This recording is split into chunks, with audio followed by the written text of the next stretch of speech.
Today's Q&A is to celebrate me getting through my channel plateau and going over 150,000 subscribers, which is now getting very close to 160,000 as of writing the script. A boost that's, in my opinion, all thanks to my efforts with uploading shorts.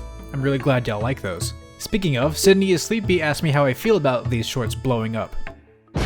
It might not be an exaggeration to say it's life-changing. Like beforehand, my channel was going through a definite downward spiral, leaving me in a position where I basically had to look to a new career to focus on for work. But at some point I decided to actually just lock in. You know, give shorts a try with the focus of doing them daily. And pretty quickly that proved to be the perfect choice, to the point where I almost regret not doing it earlier. But I guess by waiting, I made this year's tax cycle a little bit less painful. It's a decent amount of work getting them out every single day, but it's not super difficult, and it keeps me feeling like I actually have a real job. And man, the payoff is worth it. Performance can be pretty scattered, but the average is still consistent enough to keep me feeling hopeful about maintaining this routine. I've still got my potential other career path lined up, it's always good to have that option, but at this moment I feel like I can genuinely put most of my focus on YouTube and have it be a pretty smart and worthwhile choice. So I'm very thankful for that, really. Now, I'm surprised so many people remembered, but in a past video I promised a fridge reveal upon reaching this milestone. I didn't anticipate it taking me this long to reach this point, but it's happened, so here's my fridge. Up here I've got some leftovers, some braised chuck roast with rice and stuff.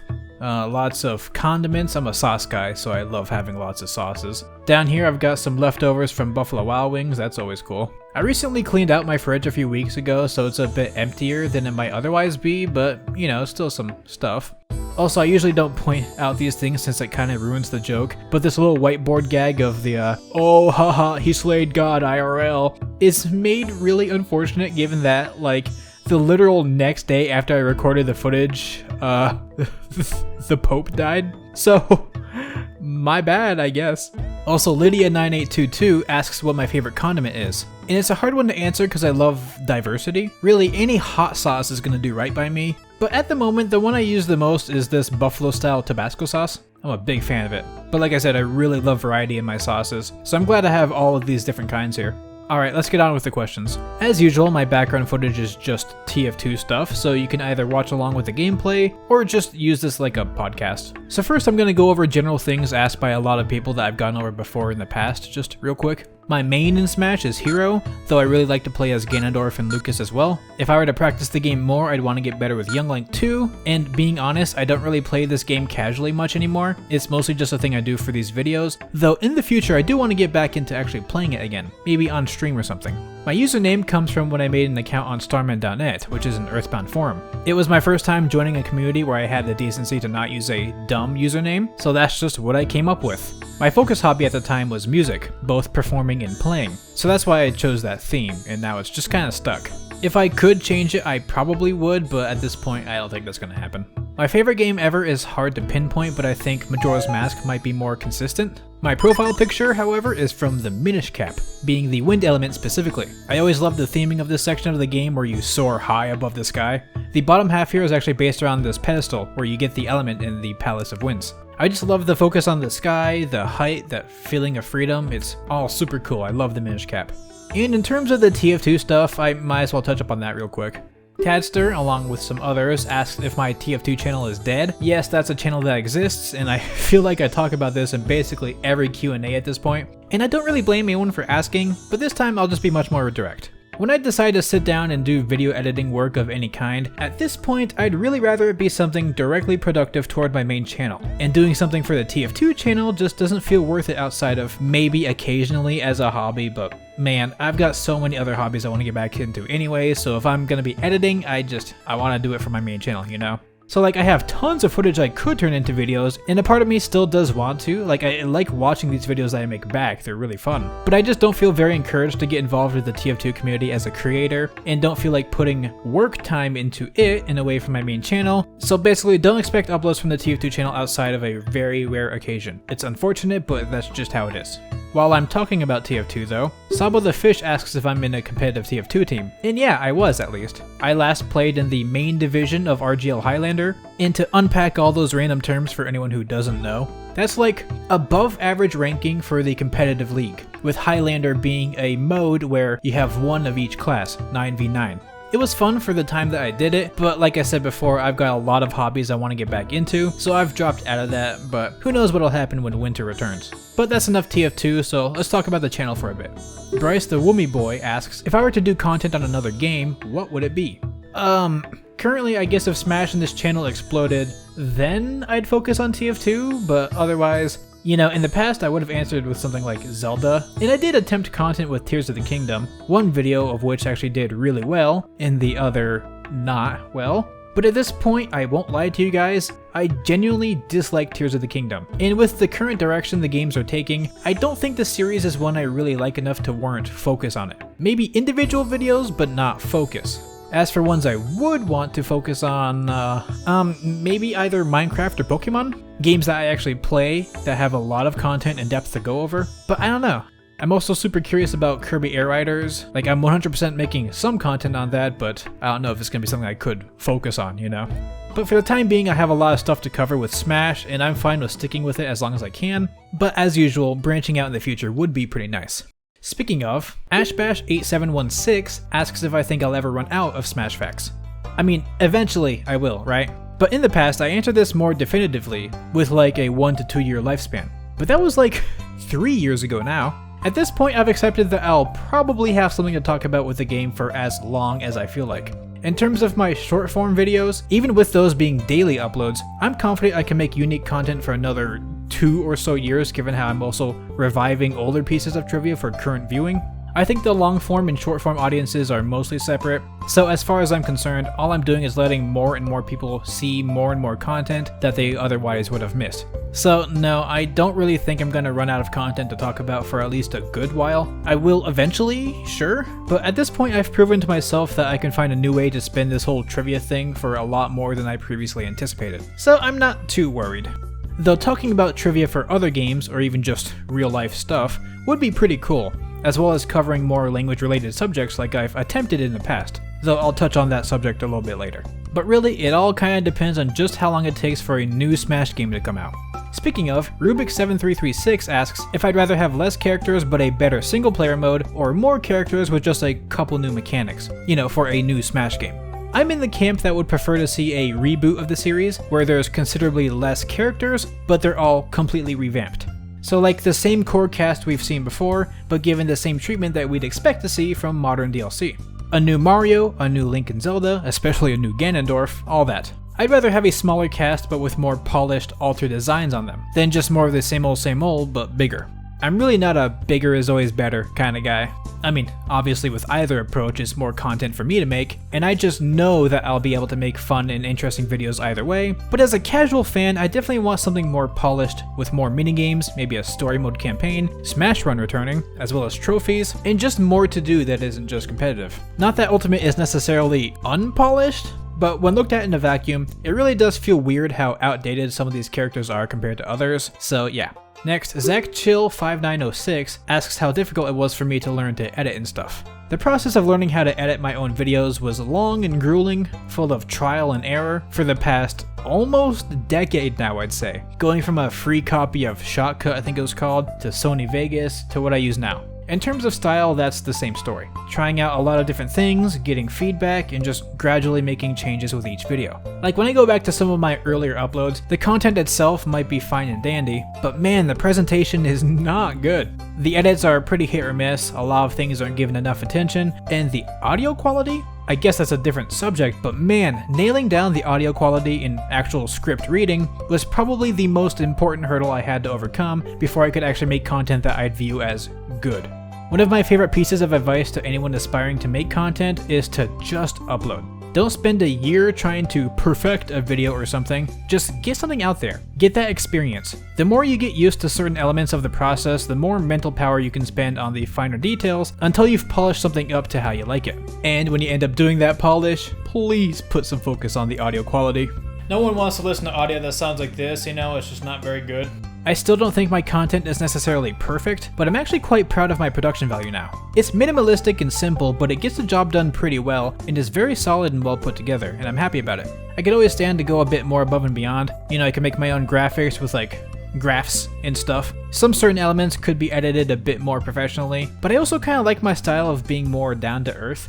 I miss the vibe of older YouTube sometimes, you know, where content wasn't necessarily low quality, but before it felt like videos had television levels of production value. I guess a word to describe it would be rustic? I try to stay in that rustic area and polish around it. It's what I like. Speaking of things that I like, Otherman Fan asks what I wanted to do for work when I was younger, and how I would have thought about my current job.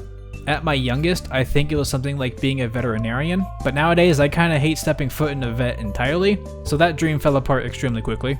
The bigger idea I had was wanting to become a composer. Making and playing music was my primary hobby from ages like 11 to 18 or so. You can hear some of my songs that I've uploaded on this channel, but when I got to college, I quickly realized that composing was not something I wanted to pursue professionally, and just wanted to keep as an optional hobby on the side. So really, my biggest pipe dream I had as a kid was to be a content creator. I watched YouTube videos throughout the night so often as a kid. Tons of different creators and different types of content, so I, much like many kids, just wanted to be able to do that for myself. So in a sense, I'd say my kid self would be very happy with my current self. I think I would have preferred to do something more, I don't know, candid, like live streams or let's plays or something like that. But it's hard to complain when something that's normally a pie-in-the-sky dream is actually happening. So that's cool. Before continuing with this comment, Ducky Boy Triel asks which instruments I play. I play piano primarily, been doing so for over a decade now. I'd say I'm really good at it too. A bit out of practice, but when you spend half your life doing anything, it's kinda hard to forget it. I can handle doing most percussion instruments as well, and I've gotten pretty decent with the ocarina, but still not great. I'd want to put more practice in it alongside something like a flute, though the biggest instrument I want to get good with is the guitar. I've had an acoustic guitar for a little while now, but once I started back with college and turned my focus in other directions, I just sorta stopped. Now that I've got more free time, I'd like to get back into all the music stuff soon, but I guess we'll see. Speaking of college, Otherman Fan had asked me how my Japanese learning was doing, and that leads me right into Wonky Water's question about college. By the time of me making the script, I finished the final exam of my final course, necessary to get my certificate in Japanese to English translation. Yeah, the backup career I've been thinking about doing in the case of YouTube not being sustainable is doing freelance translation from Japanese to English. I've been studying Japanese for over 4 years now, with the last year having less focus on learning new vocabulary and more on applying the knowledge to translation specifically. That being said, just like with my music-related hobbies, I want to get back into studying the language in a more focused manner going forward. Having my certificate in translation should hopefully make it a lot easier to get my foot in the door for working in the field, and it really makes me feel good about how much work I've put into the whole thing. The certificate program itself was a bit over a year long, but given that my Japanese skills were all self-taught, it's really nice to have some big payoff for all that effort. On the topic, Pretzelman945 asks what level I think I am with the language. This is a difficult question to answer because there's 4 whole separate facets of a language whose proficiencies are related but still separate. There's 2 forms of input and 2 forms of output. For input, you have reading and listening, and for output, you have writing and speaking. For both forms of output, I have relatively little experience. I'd probably be able to stumble my way through a verbal conversation, but I doubt my pitch accent would be very accurate. Writing is a bit easier, assuming it's through a keyboard and not handwriting. I am terrible with handwriting, I basically just haven't touched that at all. But still, the skill of taking a language and forming thoughts and sentences from scratch is quite a bit different than simply understanding it. Luckily, the active translation doesn't actually require me to output in Japanese. It needs that for English, which I'm pretty good at. And also, the JLPT tests basically ignore all facets of output, which is kind of silly when you think about it, but that's just how it is. I won't need to take that test for myself, but if I did, I think I'd probably be able to pass the N1 test. Not perfectly, but I think I could pass. That's because the main areas I've studied were input. Primarily reading. My reading skills are my best skills for the language. But I've put a good amount of time in my listening skills too, so barring some really slurred speech or unique accents, I'm solid on that front. Anyways, even if I'm good at a level, good enough to get a certificate in translation for the language, I still know that I have a lot of improving to do. Obviously in the form of my output, though I'd still like to continue polishing my input even more. And as I get back into a study routine, Random SP asks if I have any tips on staying consistent with learning Japanese. I haven't been super consistent lately, but when I started learning, I managed to reach 1,000 consecutive days of daily flashcard reviews, which I think stands for something. And I'd say that's a big factor. Having a small task built into your routine that's helpful for learning the language, even if just a tiny bit, will really help you out. Of course, you also need to accept that learning a language involves a lot of stuff. Plenty of repetition and input and practice, so much So really early on, the most important thing is to try and think of a habit you can see yourself sticking to for years. Don't just think of it in terms of a week or 2 weeks or even a month. Think of something that you can see yourself sticking with for the most part for a while. If it's something you'd have the motivation to do for a few weeks but then get ultra burned out on it and stop completely afterwards, you frankly might as well have not done it at all, in my opinion. Pacing yourself, keeping it going every day, or at least close to daily, whenever you can, and thinking to yourself what works for you and what you're hoping to get out of the whole process. Try to do the minimum amount that you think you have the energy for, though, because the more you study overall, the more results you'll see. And the more results you see, the more motivation you'll have to continue. The topic of motivation and dedication and consistency is a huge can of worms. I would love to give broad advice and just say, "That's all you gotta do, buddy," and then everything works out. But I recognize that everyone has their own individual needs and hurdles. And for advice to be truly useful, it needs to be tailored to that person's needs. There's no cure-all here, and no amount of watching rich dudes dunk their face in ice baths at 4 in the morning is gonna help you out. So for the simple answer, just do something simple like flashcards every single day, then add more studying as you see fit on top of that. And don't let yourself get burned out. Learning a language can be really fun, especially in the intermediate to advanced levels, as you can study by just watching shows or playing games. So just don't let yourself get sick of it, and once you reach those levels eventually, it should be a lot easier to stick with. And lastly, for this big subject is actually something by RSV Darkmain, who asked me to share literally anything I wanted to talk about but didn't have an opportunity for. Okay, actually I'll be real here. Originally I had a certain translation related rant to put here, but ultimately I decided against it, and instead I'm just gonna briefly mention how god-awful Tears of the Kingdom story is. Genuinely abysmal narrative. Like, even looking at it from the surface level, it's Hollywood movie for only infants level of lame, which is kind of whatever, I guess. But when you start adding in the intense ludonarrative dissonance that comes from the story's main twists and story beats, and how they do not affect anything in the world after experiencing it, despite the fact that you can encounter them at any time, and it's really, truly bad. Just bad. Do I even need to worry about spoilers here? I don't know, no one's clicked on this video for Tears of the Kingdom stuff specifically, so I'll keep it vague like that just in case anyone watching wanted to play the game. And at this point, there's plenty of huge video essays ripping the game apart, which I'm actually pretty thankful for, because at the start of the game's launch, I genuinely felt like I was going a little bit crazy because of how many people claimed the game's story was great, when it's really, truly, almost impressively awful. And I almost kind of feel bad leaving it at that and not going in depth with my thoughts, but at the same time, that would take up a whole video's worth of time on its own, and I don't really want to do that. So with that done, let's move on to all the miscellaneous stuff. I'll start with the favorites, questions being asked about my favorite thing for a variety of stuff. Tigger Wario Asher asked what my favorite video that I've made is. Given that a lot of my content is episodic, it's hard to pinpoint a certain favorite. I know for a fact that the supercut I have planned for my little item trivia series will become my magnum opus in the trivia department. But until then, I think my favorite individual single episode might be the one where I go over this weird glitch with Kirby and Squad Strike that has a whole bunch of dumb, goofy side effects. But I don't know, I've been really enjoying a lot of my recent content too, so it's kind of hard to pinpoint. Oh, and obviously my huge compilation of item combos from like 6 years ago is still a favorite too. Makisaki asks what my favorite chips are. At the moment, the ones I've been enjoying the most have been the Hot Ones flavors of Pringles. Any of them are great. I really like all their flavor, and the fact that they actually have some decent heat to them. They're great. Raptor7380 asks what my favorite manga or anime series is. It's still One Piece, and it's not even close. I haven't quite caught up again since the last time I did a few months ago, but it's still one of my favorite pieces of media ever. Like, straight up. Kill Lowren2260 asks my favorite pasta shape. Honestly, I just like to use penne for most things. I'm not super experienced with all the other shapes, but that's just been a favorite for me. Jelly Shy Guy Man asks my favorite Pokemon. I actually recently did a thing that narrowed down my top, 50 favorite Pokemon, which helped me get a better idea of my favorites. So my top 3 are Esper, Meloetta, and Serperior. I think it's hard to pinpoint a number 1 out of this group, but I do think they're probably the top 3 consistently in some order. And then Perily asks what my favorite YouTube channels are. Recommending channels is kind of a weird thing for someone in my position to do for a lot of reasons. Especially because I wouldn't want this to age like milk if one of these channels turns out to be, evil or something. But I'll still mention a handful. For streams, I watch a ton of ZFG since I think randomizer content is super interesting. I've watched so much of his stuff while editing or doing chores. I also watch Oats and Goats for Super Metroid content too. Great stuff there. For music, I think The Noble Demon is one of the best video game remix channels out there, and is grossly underrated. I highly recommend it to anyone here. They've got some of my favorite remixes ever, some of which are like her cover of The Great Sea from Phantom Hourglass, Mulgera from The Wind Waker, and Farron Woods from Twilight Princess, just to name a small few. Also, honorable mention goes to Irika-chana for having some of the best Mother series covers I've ever heard too. That's another underrated channel that I really recommend checking out. And for Let's Plays, I mostly watch either Manly Badass Hero or Kyo. I usually really like horror content, but I find that I'm too much of a baby to actually play those games myself, so that's nice. And let's end off this Q&A with just a bunch of random stuff. YU asks if I've played Rune Factory.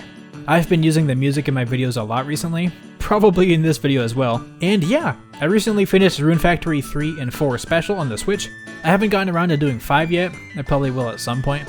I married Karina in Rune Factory 3, and Dolce in Rune Factory 4, if you're curious. I thought they were really good, fun games. The music was really nice given how perfectly the vibe works for my channel too. I really appreciated having a new set of songs to throw in around here. But yeah, I can say that I'm a fan of the core series now, and will probably be looking forward to new installments. Omega Chip asks how I am today. I'm not doing too bad, at least while writing and reading the script. How's the editing version of me in the future doing? Put some text on the screen right now to tell the class how you're doing. Sean C. Monahan asked what I would do for a talent show.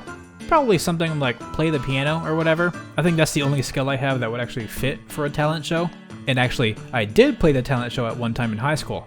I only got 3rd place despite me totally crushing the Maple Leaf Rag, but it is what it is. Yeboy8060 asks what music I listen to. I mentioned it in the section with YouTube channel recommendations, but a lot of video game music, of course, including remixes. I like jazz and metal remixes too, but yeah, primarily video game based stuff, which is not a genre, no, it's a medium. It is way too broad to be a genre. I'm kind of sick of people saying that it is. It covers basically every single sphere of music. It would not be a good genre, it's just too broad. But you know, for non-video game music, I like metal or hard rock, or I don't know, whatever genre name you'd give certain bands.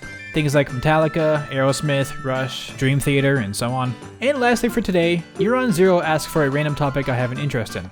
I would say fishing, but I guess I've brought that up enough on this channel for it to not be totally random. So, is cooking a random topic? That's something I don't bring up a lot on the channel, but I do find interesting. I recently got a spice grinder and I've been having fun with the idea of making my own spice blends. I don't do a lot of cooking, and usually what I do is very practical with an attempt to be healthy, so a lot of stir fries or curry meals and things like that, but it's fun. And I think that's about all the gas I got left in the tank for today. I really appreciate everyone for asking all your questions, and I especially appreciate everyone for subscribing and showing your support to get me over 150,000 subscribers, and you know, all the views on my shorts and full-length videos and everything. And anyone who's watched this far into the video, genuinely, it means the world to me. I've brought this up in the past before, but sometimes this whole YouTube business can make it really easy to just look at viewer counts as just a number, another analytic. But when you really stop to think about how many people are watching my content and how many people spend however much time it is watching my videos, it's really something special. Especially for videos like this, where the only real appeal is just me talking about myself. So thank you so much, really. And also a big thank you to my patrons Burbo, Pixelboy, Raighne, Still700, and everyone else for their support. Stay casual, and I'll see y'all later.